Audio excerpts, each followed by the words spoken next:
Thank you for joining with me. If you will please join me in a quick prayer. Dear God, if left to my own devices, my perception will be skewed.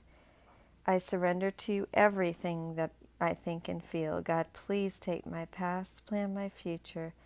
Send your spirit to redeem my mind that I might be set free.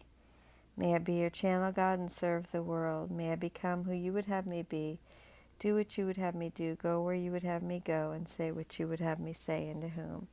Please enable me to set aside everything I think I know for an open mind and a new experience.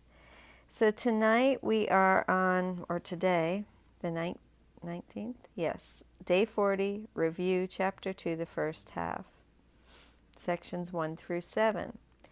Today's commentary is written by Robert Perry, editor of A Course in Miracles, complete and annotated edition.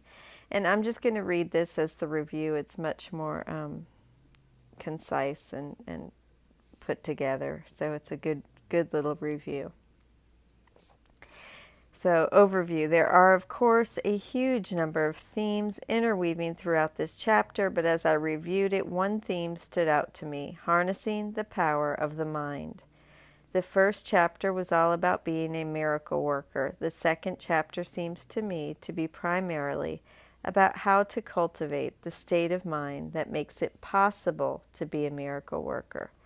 Let me go through the sections and then try to pull them together in terms of this theme. So that's what Robert Perry did, and this is him pulling them together.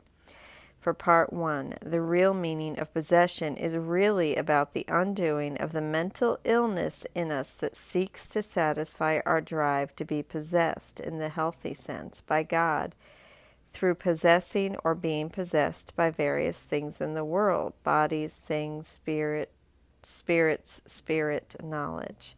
On the foundation of this undoing, we can then be about our true business of doing miracles.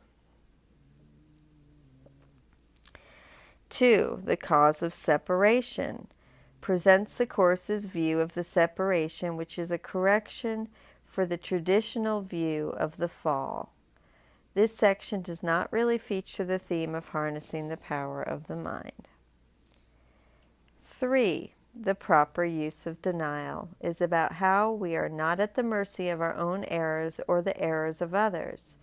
Rather than engaging in unhealthy denial that conceals, we can employ true denial, which denies the ability of anything which is not of God to affect you in any way.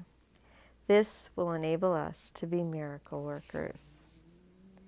4. The reinterpretation of defenses is about using the various psychological defense mechanisms to defend truth and defend against error, rather than using them to protect our errors. This may seem like a tall order, but we do this automatically as soon as we are clear that what we really treasure is truth. 5. The atonement as defense is about the necessary introduction of a defense, the atonement, into human history that could not be used for attack, that could not bring about further splitting, but that instead could only heal. How we actually use this defense becomes clear in section, I believe that's 9. Restoration of the altar continues with the theme of the defense of the atonement. What we need to do is look within and recognize that the altar within has been defiled, and that restoring it means placing the chalice of the atonement at the center of the inner altar. And 7, the miracle as the means of healing. This teaches that the real solution to illness does not lie on the physical level, but on the mental level. The real solution is the miracle, the expression of the atonement, which we are called to give to those who are sick. And I believe that is it. I thank you. Yes, that's tomorrow. Thank you for joining with me. I love you. Have a beautiful day.